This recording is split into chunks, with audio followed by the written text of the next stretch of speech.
This is 5 reasons why children python makes great pets for the right people. They're not good snakes for children. I want to start that off from the bat. A lot of care sheets and websites would say otherwise.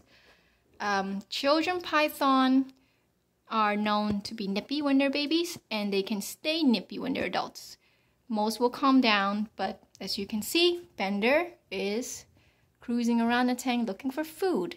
He ate 2 days ago, and he still thinks every day is feeding day. And he's been this way for over 3 years now. I had him since he was a baby. This is normal.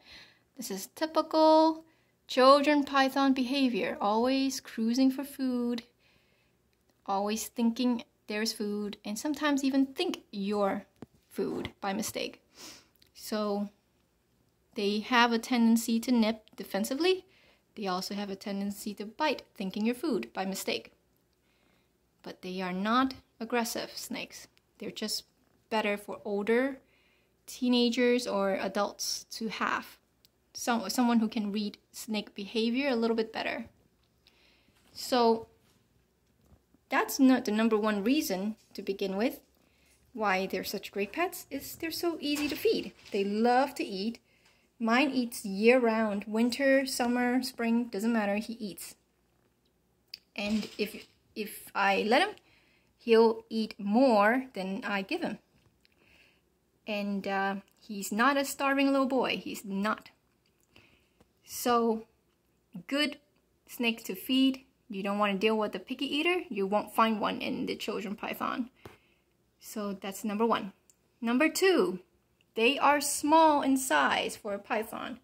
He is housed in a 29-gallon tall. This is at minimum that should be provided for a children python. It is not a big snake. Big tank. I got distracted because he acts like a big snake. So they're easy to house for someone who doesn't have too much space. You can give them more, a bigger tank if you like. They don't get that stressed that easily when they're adults. So a bigger tank is good if you can get it. For my snake, because he's not that big, he's a male, he's not a female, I just keep him on a 29-gallon until further notice.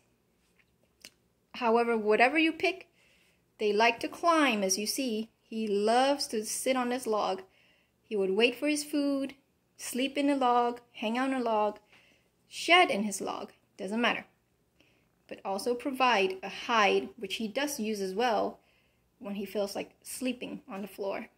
So something for them to climb on is good.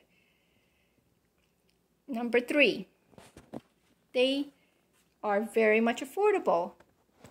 I got him for less than $75, $75 or $80 when he was a hatchling, when he was a baby. These are very affordable snakes to have. They are not that difficult to find. They used to be, but not anymore. A lot of people are breeding them. Almost all of them are captive bred because these are actually from Australia.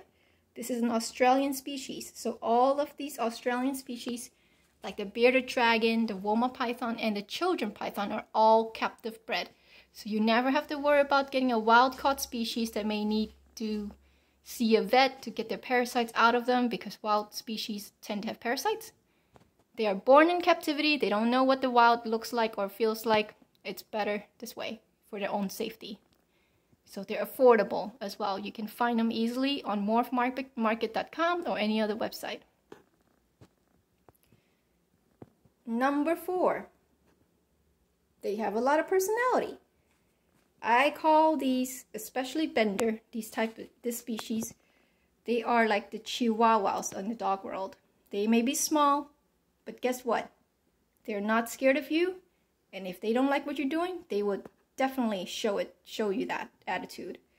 He is the only snake that I won't let my little small kitty visitors handle, because he won't tolerate any other person he doesn't like to handle him.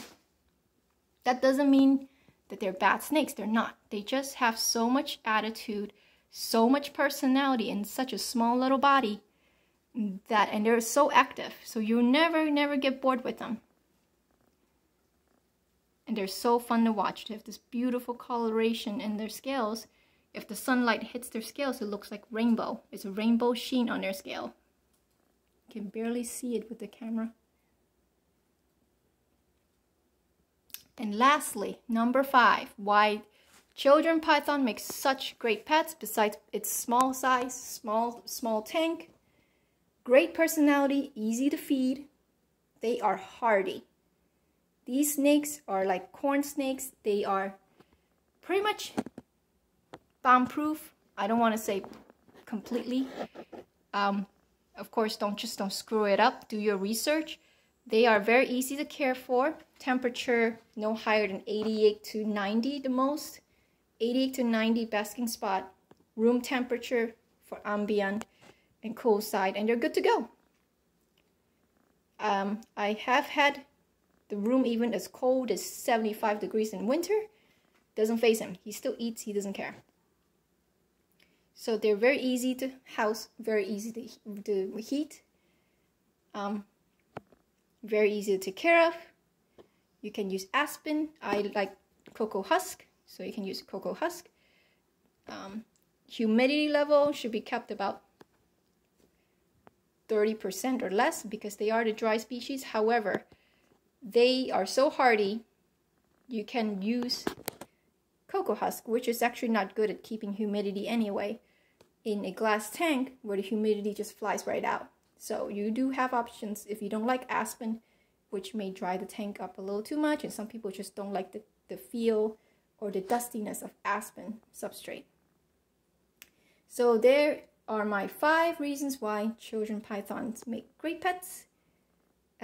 The other species that are bigger, its cousin, the spotted python, looks very similar to the children python, but darker spots, and they're bigger in size, are just as good starter pets.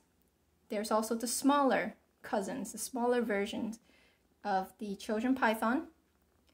This, like I think the Stimson or Simpson, I probably said it wrong. So you have the smaller size, you have the bigger size, but this species of snake is great to keep. They're hardy, they're easy to feed, and for children, I would prefer the spotted python because spotted python is less nippy when they grow up. Children pythons are a little bit more defensive. They're, like I said, they're like the chihuahuas in the snake world. Any questions? Write them in the comments. I'll get to them when I get to them.